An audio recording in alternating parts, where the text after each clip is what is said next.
Selamat pagi saudara, Kompas Bisnis di Sapa Indonesia pagi hari ini kembali menjumpai Anda. Saya Paskalis Siswari. Tetaplah sehat saudara, agar ekonomi Indonesia ini mampu bergerak. Meski kita semua berada di rumah, tidak keluar rumah kalau nggak penting-penting amat. Nah hari ini kami akan bahas soal COVID. Karena kami yakin kesehatan ini adalah pangkal dari putaran roda ekonomi saudara. Gunung es per-Covidan Indonesia. Kami akan bahas hari ini apa yang perlu dievaluasi. Karena pandemi seakan terus berkecamuk di Indonesia menjemput ketidakdisiplinan masyarakat. Kami bahas yang pertama. Nah, dari jumlah pemeriksaan per 1.000 penduduk saudara. Angkanya kalau Anda bandingkan di Amerika Serikat ada 222 orang yang diperiksa per 1.000 penduduk. Sementara di Brazil 64 orang, sementara di India 24 orang, dan Indonesia Anda lihat angkanya 7,2 orang saja per 1.000 warga yang berhasil diperiksa. Nah ini Anda lihat urutan untuk Indonesia adalah nomor 163 di seluruh dunia untuk peringkat yang paling buruk berarti ya, bukan yang paling baik jumlah pemeriksaan COVID-19. Nah ini memang kompleksitasnya cukup buruk dalam merespon wabah. Kalau kita ambil datanya dari World Matters ini angkanya 7,2 orang di per 1.000 penduduk yang sebenarnya kalau dibandingkan dengan beberapa bulan sebelumnya ketika awal pandemi memang membaik sih, tapi angkanya masih tetap kecil dan rendah dibandingkan dengan negara-negara lain. Kita bandingkan dengan Amerika Serikat, Brasil, dan juga India saudara. Jadi coba Anda lihat kalau angkanya sebenarnya dibandingkan dengan negara lain Indonesia masih terbilang kecil, tapi ini karena jumlah pemeriksaannya juga rendah di bawah negara-negara lain, bahkan di bawah negara Uganda saudara. Jadi ingat tetap pakai masker Anda ketika Anda berkegiatan. Nah kita lihat lagi saudara, dari jumlah pemeriksaan tadi ada fakta yang lain, yaitu jumlah pemeriksaannya tadi kan 7,2 ya jumlah per 1.000 penduduk. Nah kalau data dari BNPB dan juga Ikatan Dokter Indonesia, kegagalan pengendalian pandemi ini salah satunya disebabkan karena kapasitas tes masih sangat sedikit. Ini akar masalahnya, yaitu nggak diketahui akhirnya sebenarnya skala penularan sesungguhnya tuh kayak apa sih di masyarakat, padahal tes adalah yang paling penting untuk mengetahui siapa yang sudah tertular, lalu siapa kontaknya. Akhirnya harus di tracing dan juga tracking siapa yang terdampak, siapa yang harus diisolasi. Kapasitas tes per hari tadinya Presiden Jokowi minta ada 30.000 orang per hari dites saudara. Tapi realisasinya di lapangan baru 10.000 orang saja, belum sampai ke 30.000 targetnya. Padahal Jokowi waktu itu Presiden udah ngomong dalam beberapa bulan yang lalu, tapi targetnya masih 10.000 dibandingin ke 30.000. Nah kalau Anda lihat dibandingkan dengan yang terendah ini ada terjadi di 17 Agustus 7.224 orang yang diperiksa. Sementara tertingginya adalah 19 Agustus masih tidak sampai di angka 30.000 yaitu 14.940 orang. Sementara penambahan kasus rata-rata di atas 1.500 per hari. Jadi kita masih jauh mencapai puncak wabah. Kalau kita lihat ini ada second wave, yang pertama atau first wave aja kita nggak tahu sebenarnya udah apa belum. Jadi ini masih jauh dan landai dari angka penurunan. Jadi dengan kondisi ini menurut Ikatan Dokter Indonesia, Indonesia minimal harus ngetes seluruh warganya adalah 50.000 sampai 100.000 per hari. Ini baru bisa kita meminimalisasi dampak dari pandemi ini. Tanpa langkah progresif terutama untuk pengetesan masyarakat, pelacakan dan isolasi orang yang terinfeksi akan sulit. Nah yang dikhawatirkan kasus COVID-19 ini akan terus membesar dan membuat sistem kesehatan akhirnya kewalahan. Positifnya makin naik sementara tenaga kesehatan banyak yang gugur saudara dan makin bertambah setiap harinya. Jadi ingat pakai masker, pakai masker. Saya sampai beribet. Karena saya ingatkan sekali lagi, pakai masker ketika Anda beraktivitas. Pengap sedikit tapi bisa membantu Anda dan juga orang di sekitar Anda. Nah, pandemi makin sulit dikendalikan. Kalau kita lihat lagi data yang lain, saudara, ada fakta lain bahwa grafik jumlah pasien positif COVID-19 ini masih naik. Nah, fakta harus diterima. 2 orang pertama yang positif di awal Maret adalah peristiwa. Tapi ledakan sekarang ini akhirnya menjadi statistik, menjadi data. Kita lihat saudara, dari fakta-fakta yang ada ini memang apakah kurva akhirnya menjadi bom waktu dan juga titik ledak untuk kapasitas rumah sakit yang ada. Kita akan berikan kepada Anda datanya.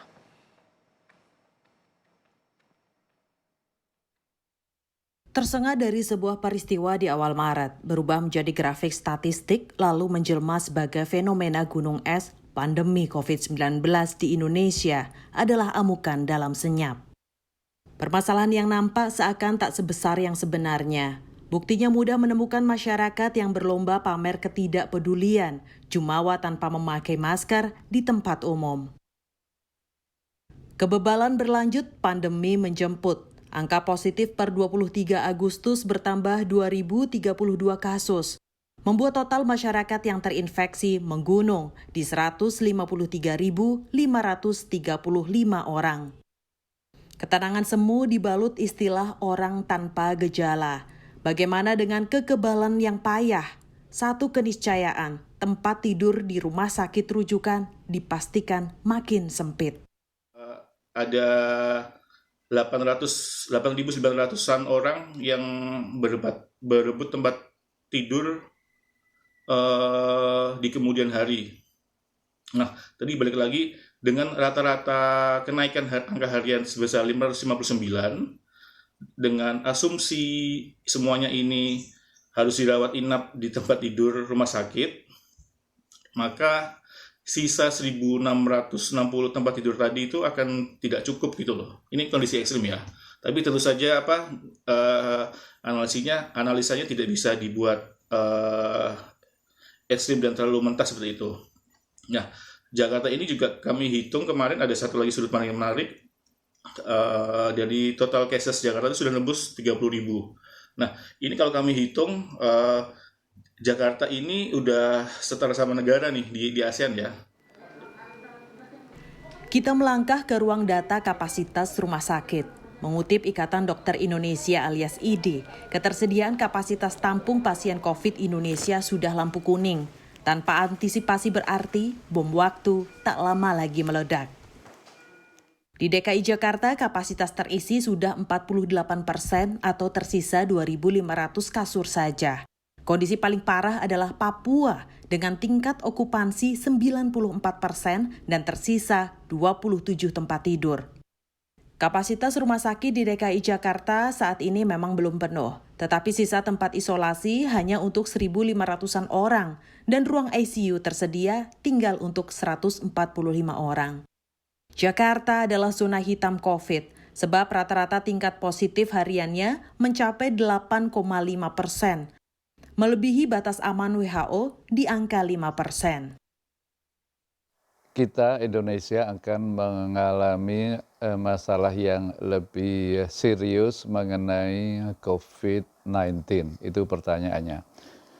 Jawabannya iya, karena ada minimal karena 3 hal. Jadi yang pertama adalah infection rate makin tinggi. Infection rate maksudnya dari yang jumlah yang diperiksa itu berapa yang terinfeksi persentasenya itu jelas makin tinggi. Jauh dari rumah sakit di tempat saya bekerja itu bednya penuh, IGD-nya juga penuh, oleh IGD COVID-nya penuh, dan masih ada lagi pasien-pasien tersangka COVID-19 yang mau masuk IGD. Jadi ya artinya amat penuh sekali. Kemudian rumah sakit yang lain juga menyebutkan bahwa ICU-nya, high care unit-nya itu penuh.